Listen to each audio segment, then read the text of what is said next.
ঝটিকা সফরে স্বাস্থ্যমন্ত্রী সরদার মাহমুদ সাখাওয়াত হোসেন 250 শয্যা বিশিষ্ট নোয়াখালী জেনারেল হাসপাতাল পরিদর্শনে যান।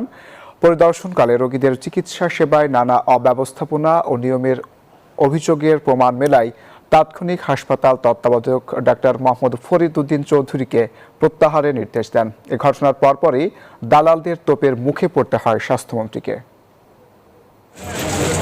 মঙ্গলবার দুপুর 1:30টার দিকে 250 শয্যা বিশিষ্ট নোয়াখালী জেনারেল হাসপাতাল পরিদর্শনে যান স্বাস্থ্যমন্ত্রী। ঘুরে দেখেন হাসপাতালে বিভিন্ন ওয়ার্ড, জরুরি বিভাগ সহ বিভিন্ন ইউনিট। এ সময় তিনি হাসপাতালের ভেতরে অস্বাস্থ্যকর পরিবেশ ও নোংরা টয়লেট দেখে চরম অসন্তোষ প্রকাশ করেন।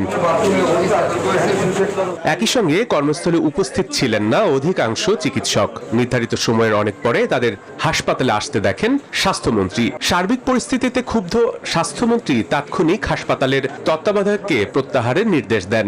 এই অব্যবস্থাপনাগুলি দেখলাম, এর দায় তত্ত্বাবধায়ক